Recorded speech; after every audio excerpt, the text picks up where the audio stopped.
રસ્તામાં જતા જતા આપણને એક ઇમ્પોર્ટન્ટ ગાડી દેખાઈ ગઈ. જો તમે welcome to my mini blog. મારું નામ છે સફિયાન, હું છું સુરતથી. તો સવારમાં આપણે નીકળી ગયા ભાઈની છોકરીને મેકવા માટે સ્કૂલ પર. ચલો તો આપણે ભાઈની છોકરીને સ્કૂલ પર મૂકી દીધી છે અને હવે આપણે કરી દેવી રેપિડો સ્ટાર્ટ. આપણે પછી કરી દીધું રેપિડો સ્ટાર્ટ અને આપણને પછી એક રાઈડ મળી ગઈ હતી. આપણે ફટાફટ એને પિકઅપ કરી આવીને ફટાફટ આપણે વયા જઈએ ડ્રોપ લોકેશન પર.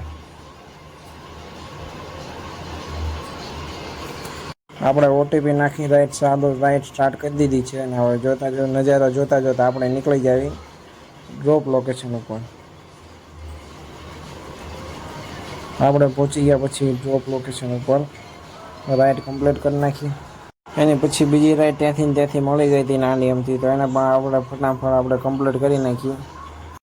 અને પછી આપણને ત્યાંથી બીજી રાઈડ મળી ગઈ હતી, તો આપણે એને ઓટીપી નાખી દેવી અને આપણે રાઈડ કરી દેવી સ્ટાર્ટ. અને નજારો જોતા આપણે વહી ગયા ડ્રોપ લોકેશન ઉપર. મસ્ત મજાનું વાતાવરણ હતું, વાતાવરણ હતું એકદમ ઠંડુ.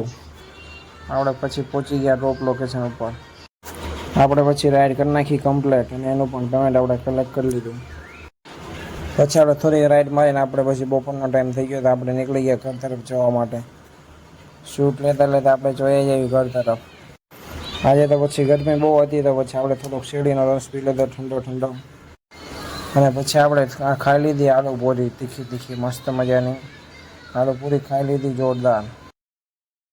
અને પછી આપણે થોડોક આરામ કરીને આપણે પછી બપોર પછી કરી દીધું 4:30 વાગે રેપિડો પાછું ચાલુ.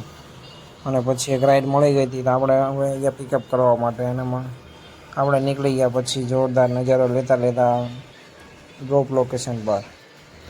આપણે પછી રાઈડ કરી નાખી કમ્પ્લીટ અને એનું પણ આપણે પેમેન્ટ કલેક્ટ કરી લીધું.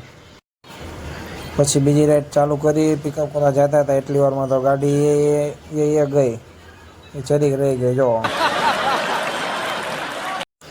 ત્યાંથી પછી એક બીજી રાઈડ લઈ લીધી અને આપણે પછી નીકળી ગયા સ્ટેશન તરફ જવા માટે. હોટલેથી પિકઅપ કરવાના છે, તો આપણે પિકઅપ કરીને આપણે નીકળી જઈએ જલ્દી ડ્રોપ લોકેશન પર. રસ્તામાં જતા આપણને એક ઇમ્પોર્ટન્ટ ગાડી દેખાઈ ગઈ. જો તમને આ ગાડીનું નામ ખબર હોય તો કમેન્ટમાં કહેજો.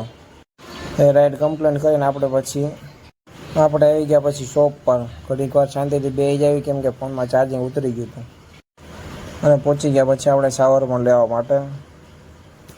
એની સાથે આજનો દિવસ પૂરો થાય છે અને નવા વિડીયો જોવા માટે ફોલો પણ કરતા જાઓ તમારા ભાઈને.